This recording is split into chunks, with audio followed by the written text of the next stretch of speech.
Welcome to day 2 of geometry, where we're going to talk about, again, some vocabulary, some different types of geometric figures, how to name them, how to identify them. And so today, we're going to talk about things like segments and rays and what we call opposite rays. So we're going to start with segments. A segment is a part of a line that has endpoints.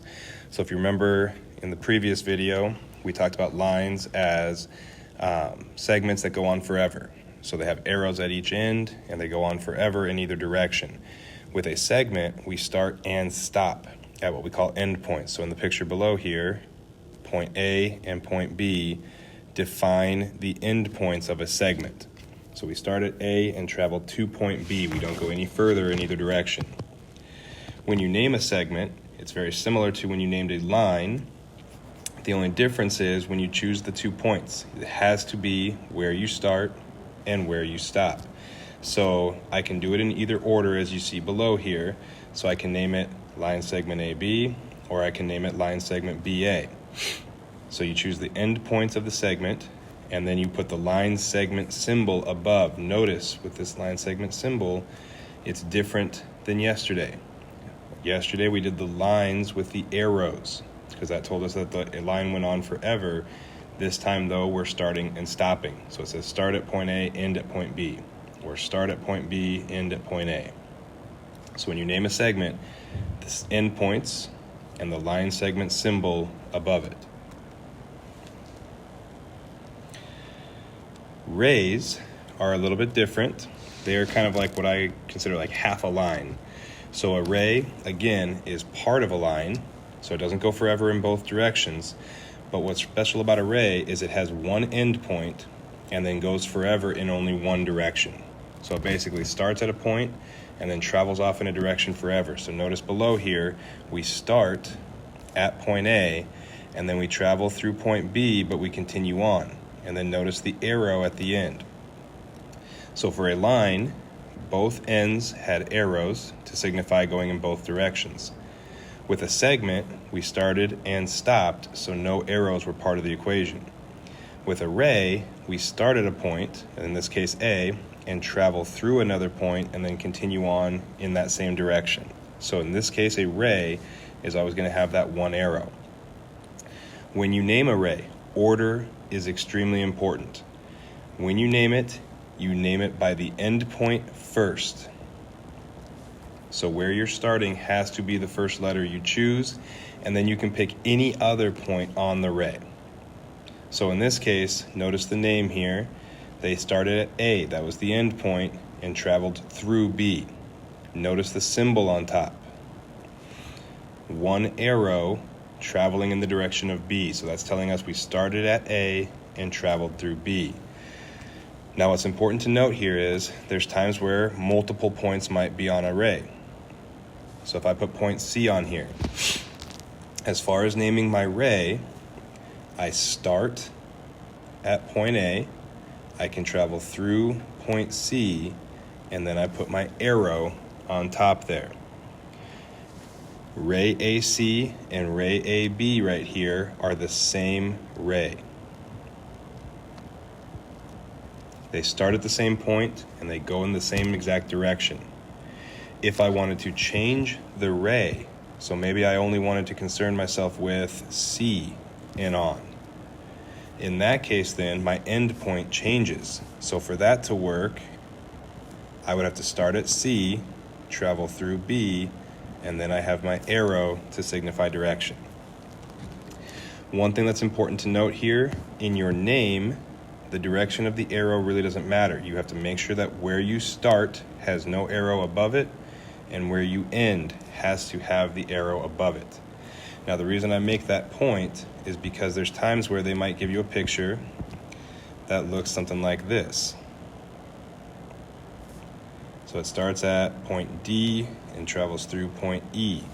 When I write the name of this ray, the ray itself is going to the left, but by the rules of naming, I start at point D, I travel through point E, and then I have my arrow. Notice the arrow in the name does not match the direction of the arrow in the picture.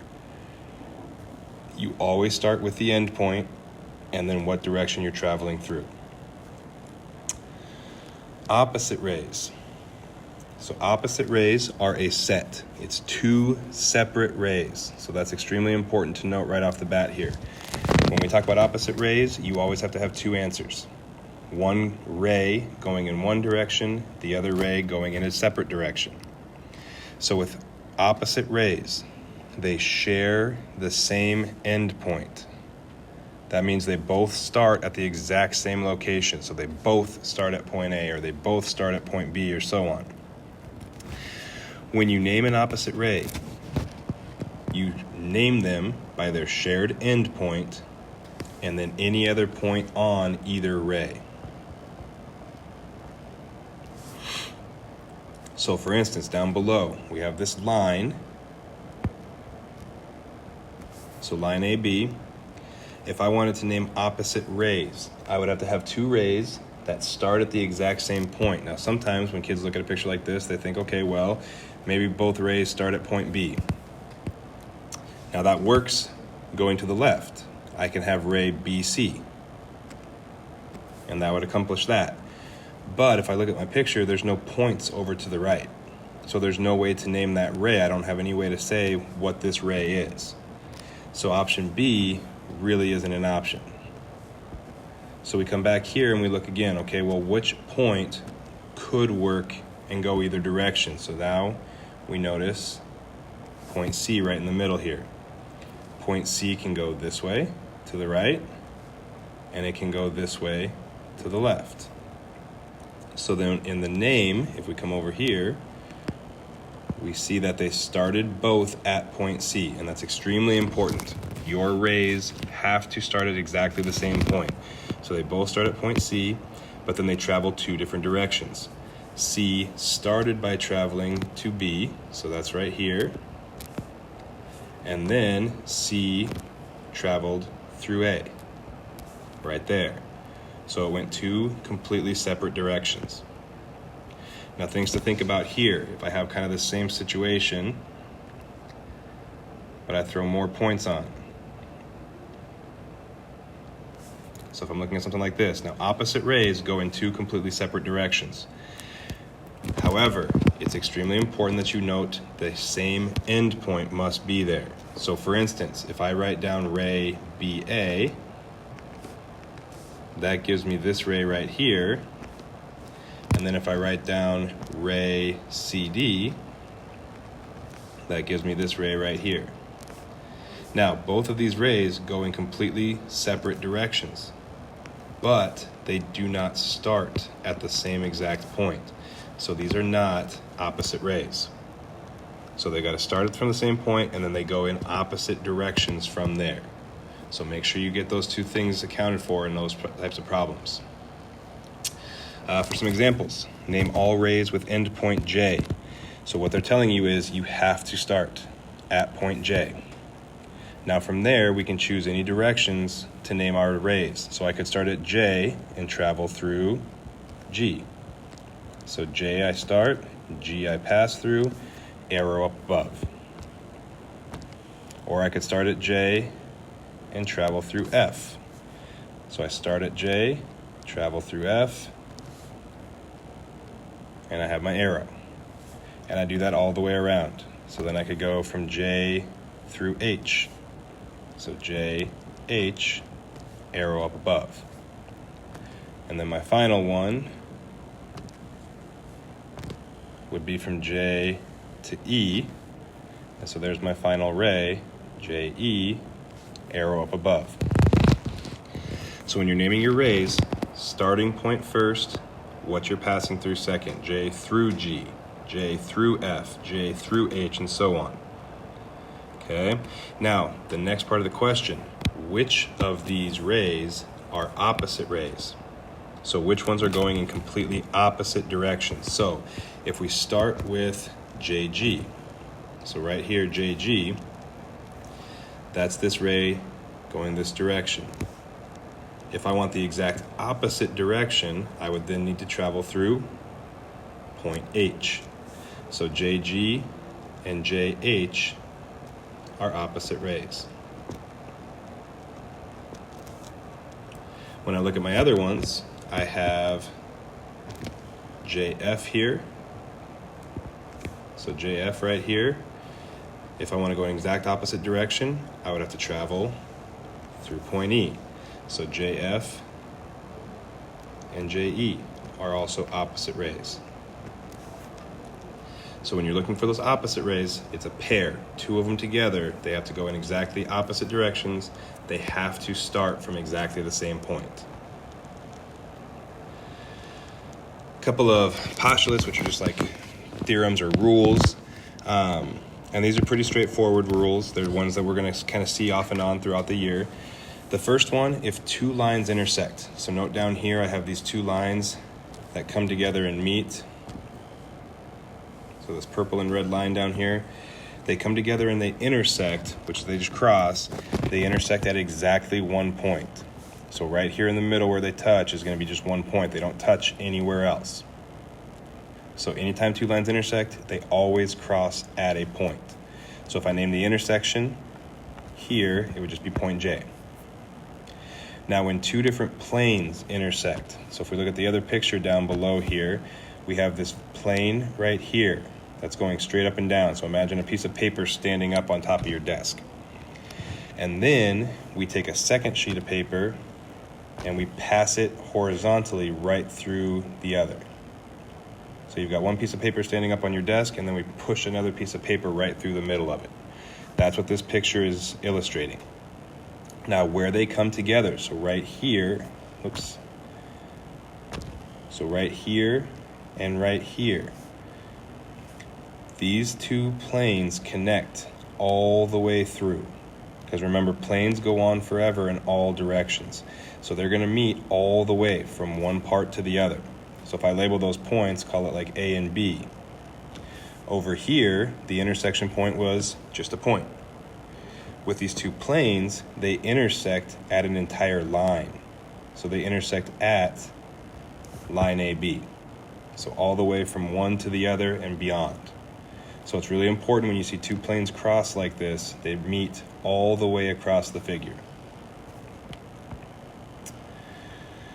When we talk about intersections, which we talked a little bit about in the last slide there, intersection is where two figures meet. So where do they come together? So when we identify those in pictures, like for instance this first example here, where does line FG and EF meet? So if I highlight those two lines, here's FG, and then if I highlight the other one, EF, which is right here, I want to know where do they meet. So where do they come together at? And in this case, it's pretty easy to see, point F. So they meet at one single point, right where the two lines come together. Now, if we look at the next question, it wants to know about planes. So plane EFGH, if I trace those points, E to F to G to H, we're talking about this entire bottom plane. So this entire bottom of the box. Then when we focus on the second part, we have planes CBFG. Again, if we trace those points, we have CB and FG. Okay, so CBFG is this whole plane right over here. Now, what I want to know is, where do these two come together? So where does this purple and green come together? And so we look for that overlap, and what we notice then is right here. We overlap right in this spot. And it overlaps all the way across. I see green all the way across. I see purple all the way across. So I'm going to intersect at line FG. Okay, so with points, or with lines, just one single point. Where do the two lines come together? For planes, you got to look at the whole line. Where exactly do they meet? All the way from F through G. Last thing here, we'll do a couple of these examples. Drawing and labeling figures. So when they give you a description of a figure, can you name it? So lines A, B, and C are coplanar but do not intersect. So that's this first one here. Now, a couple of things to note. This is kind of a key term here, coplanar. We got to be in the same plane. So the first thing I'd have to do here is go ahead and draw a plane. So we draw our plane, and then I need to put 3 lines in there. So I need to draw 3 lines, but they cannot intersect. So they cannot cross over one another, meaning they have to go the same exact direction. So I could draw one line here, draw a second line here, and draw a third line right here. All of them are on the plane. None of them are going to intersect. They all go the same direction, and now I just label them. Here's A, here's B, here's C. Okay, so you just kind of take it piece by piece and kind of go through the process. Make sure you include everything it asks for, intersection points and things like that. So now let's take a look at the next one. So right here, plane Q contains lines R and S that intersect at point P. So again, plane Q, those are the first things you want to look for. I'm going to draw a plane. I'm going to label it Q. So they're telling me what the name of it is. So down in the corner here, I'm going to just put Q.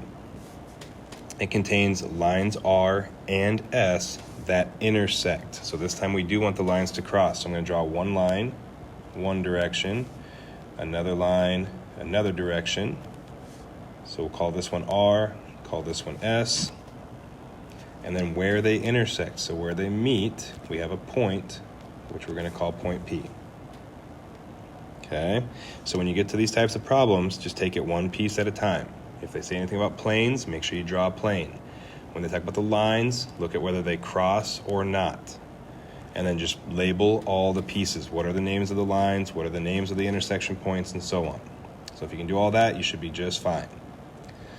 At this point, you'll want to get onto Google Classroom and either download the worksheet from the website, or if you were in class, just make sure you have the worksheet that we gave you in class. All of the problems on here should line up pretty closely with the notes, so you should be good to go. And if you have any questions, feel free to email me or Ms. Matheson and let us know.